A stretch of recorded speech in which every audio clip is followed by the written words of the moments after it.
this is where demons attack people. Just all of a sudden, boom, they're just angry. And you're like, why are you angry? I don't know. I don't know why I'm mad. Right? Brand new refrigerator, within a month, boom, it's shot. Their stove would go out. The washing machines and stuff like that, they would just destroy. He was destroying everything. Let's move into the outline here. All right. So let's start with the 7 forms of diabolic activity. Yeah. So I propose that as a kind of a topic in the sense that I think a lot of people are unaware of the fact that there's 7 different kinds of diabolic influence. The first is infestation, where they infest houses or locations, inanimate objects, animals, as we see in Scripture, where they Animals. Yeah, where they and we see that where Christ is about to kick them out of the demoniac, and they said, let us go into the pigs, and so they go in, they possess the pigs, and then they run the pigs. Of course, they can't help but destroy them. They run them into the sea there, so they can actually possess inanimate objects and things, and so that's pretty common.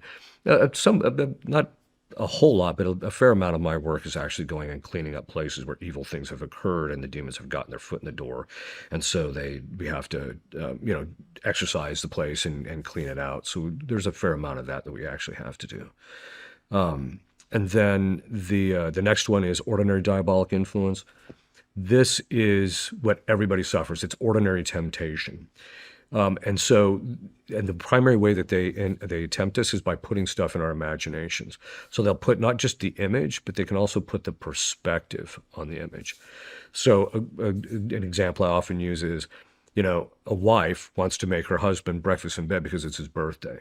And so she comes in, he's laying in bed, it's 7:00 in the morning. She comes in and says, "Dear, what time are you going to get up?" Because she's trying to time it in order to get this. And then what the demons do is once he hears that, what time are you going to get up, the demons can then they can skew the perspective on the thing. They can jade our perceptions of people and of things, and they do that. And then what he hears or thinks he hears, and what he judges in that situation by their skewing his perceptions is, she just thinks you're lazy. Right. Rather than, and this is how they can actually destroy relationships. This is how and that in fact, in marriage, this is one of the ways that we're seeing as we're talking about families. That's always their first attack. They have to separate people psychologically first before they're ever going to get them to divorce. They have to separate them psychologically. And the way they do that is by skewing their perceptions. And then they can also move our emotions too. So they can kind of increase our emotional responses to things or cause emotions. And then as a result, it affects our judgment. So that's ordinary temptation. Just go back to diabolic infestation. I mean, we talked about demonic influence on animals and humans. What about houses and buildings? Yeah, houses. So I do a fair amount of exorcism of buildings. A lot of office buildings more recently, especially buildings where charitable activities are being done. People are just getting hammered. So like places that are working against abortion or like there's one that I've been working with from time to time. They're actually trying to do a Catholic version of hospice where they're just not offing people, that overdosing and killing them to get rid of them. They're actually letting them go through a normal process of death. They're getting attacked. So, but houses too, usually there's, evil that's occurred in the location or in the house itself, which has resulted in the demons getting into the house. And then that's when you start seeing, stuff moving around and things like that in the house. Delore. So that is, it's a Latin word which means basically pain. And so this is where demons attack people. Physically. Now, there's 2 kinds of people that get attacked physically. There's those who are possessed or have oppression, which we'll talk about here in just a minute. And that's because there's something in their life that needs to get cleaned up. But then the dolor only happens to people who are very saintly, very holy. So like Padre Pio would get physically beaten by Satan and drug around the room and things of that sort. You'd also see the St. John Vianney, the same thing happened to him. Paul of the Cross. That's some of the authors in the past say that that's actually what St. Paul was referring to when he prayed to God 3 times to take away this demon, and Christ said, "My grace is enough for you," which is important because people who suffer that, exorcism isn't going to help. All they have to do is pray and rely on God's grace to get through those particular moments, and God allows it for the humiliation of the demon, even though the demon just wants to take it out on the person because they hate people who are holy. but he'll allow it so that the demon gets humiliated by the person's faithfulness. And then he also uses it for the person themselves to advance in holiness and self-detachment and things of that sort. So it's rare. I've never seen an authentic case of it myself. I've only read about them. Oppression. So oppression is attacking people in relationship to their externals. It's an attack from the outside. So this includes things like destroying their finances, both their inflows. They can block people's, getting paid when they're supposed to be getting paid. They can block or they can cause damage to their property and things like that. So they're just hemorrhaging money all over the place, even though they shouldn't be. They can also attack their property to where, like one family that I've worked with in the past, it wasn't until we discovered that there was this demon in the actual property, and we found out who was getting him there, that he actually that it was the demon in the property that was causing them all their appliances. They would just go through appliances and get a brand new refrigerator. Within a month, boom, it shot. Their stove would go out. The washing machines and stuff like that, they would just destroy. He was destroying everything. It can also affect their relationships. So this is why we'll see people all of a sudden, they might have a fantastic marriage, and then they might be cursed by somebody, and then all of a sudden, boom, the oppression sets in, and then all of a sudden things are just miserable between the two, and a lot of times they can't necessarily pin it on what either one of them actually did, but they'll destroy people's relationship. Obsession.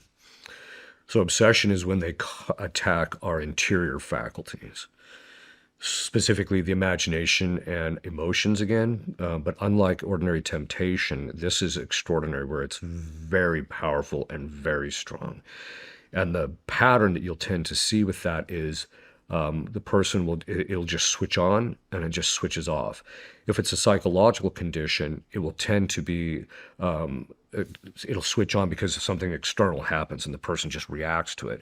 Or it'll be because psychological illnesses involved intellectual and other kinds of habits. It's consistent and it tends to act that way. So the person's always thinking about this. Whereas when it's diabolic obsession, all of a sudden, boom, they're thinking about something. They can't get their mind off of it. And then, they might pray or they might do something else, and then boom, it shuts off. And so that's kind of the pattern that you tend to see. It'll switch on and it switches off.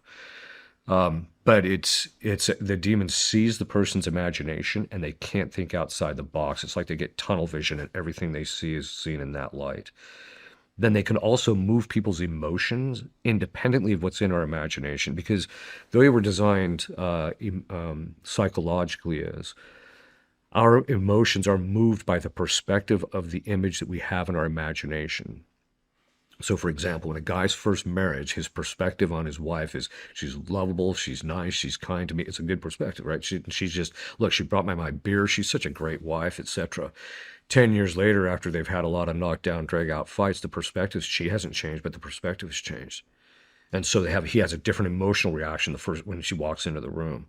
So and that's how we can actually change our emotional states just by what the perspective we take on it. Well, the demons can put that perspective on it, but what they can, and they can do that in diabolic obsession, which they often do. And we call it running commentary, where it doesn't matter what the person tries to reason in relationship to, and I know this person's not like that way. Yeah, but then there's the demon just keeps dragging it back to that perspective.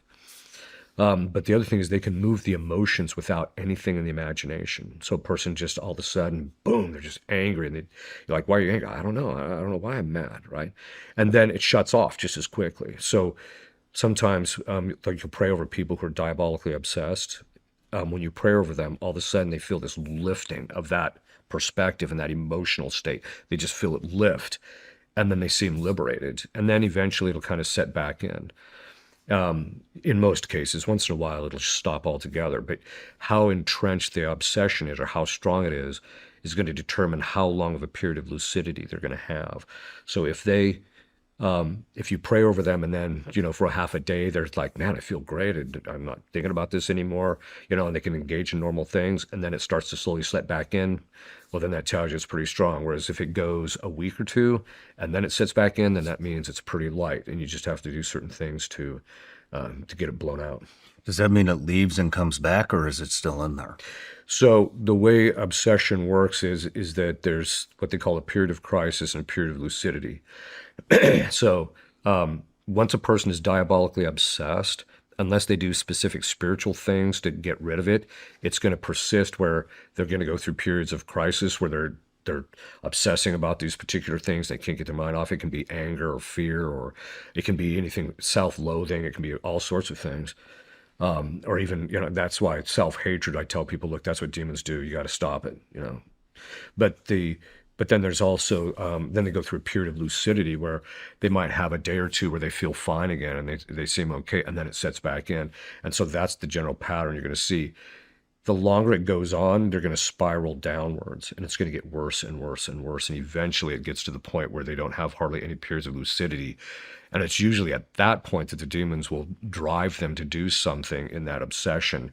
And the person's become weaker through that process of giving into it and ruminating about it, because each time they give into the thought, they're empowering the demon to stay there. So over the course of time, it gets to the point where the person, excuse me, spirals downward, and then demons will convince him to do something that's gravely sinful, and that opens the door to possession, and that's their goal. Possession. Okay, so possession is where demons actually take possession of a part of the body or the whole. And so there's two kinds of possession. There's perfect possession, where the person has given themselves over to the demon entirely, and then the demon possesses the whole body, and the demon is manifested all the time. Now, we don't necessarily notice that, and we can't necessarily tell. The way you're going to know it is by what we call secondary signs of possession, like malice, mendacity, animus delendi. It doesn't matter. Every time this person got that, there was a politician who, every time I saw this guy, I said, this guy's got to be possessed, because every single thing he did maximized damage within his capacity to do so. Right. And so you'll see those kinds of things, even though they don't preternaturally manifest, like they're not going to morph into something or show occult knowledge or any type of thing. Everywhere and in each situation they're in, they just cause damage or cause difficulties. Mendacity, just a variety. So there's a number of different secondary signs. But that's perfect possession, which is rare. And the exorcists never see those, because those people are not interested in getting liberated, because they actually like the possession, because the demon's giving them something as a result of a little perk for it. So they realize they're possessed. They Yes, understand that they're... Yes.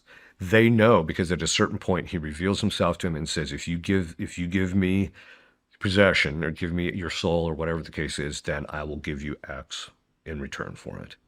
And then the person, by that time, though, perfect possessions don't happen until the person has gotten to the point where they've given into the normal possession for some time. So that's perfect possession. Then there's partial possession. And that's where the demons only possess a part of the body, and they'll only manifest during part of the time. And so the demon's not necessarily in the driver's seat all the time. And so they go through periods of crisis and lucidity as well. And so those are the different kinds of possession. And possession is, you can have a number of different possessors in a case. Sometimes you get just one demon possessing. Sometimes you'll get legion. I've had a case where it was actually legion. I'm like, yeah, I can see it, because this woman was a walking vacuum cleaner. It didn't matter who she was around. She picked up that person's diabolic baggage. But then it can also be, as I mentioned, they're all different kinds of possessors. Be Satan, Lucifer, Beelzebub, Baal, the generals, which we talked about or mentioned. It can be just a number of different ones of them. And then also possession is by degree. And so you can have somebody who might be possessed by a fair number of demons, but you can get them out pretty quickly. Others might just be one or two possessors, but you have to grind on it for a long period of time.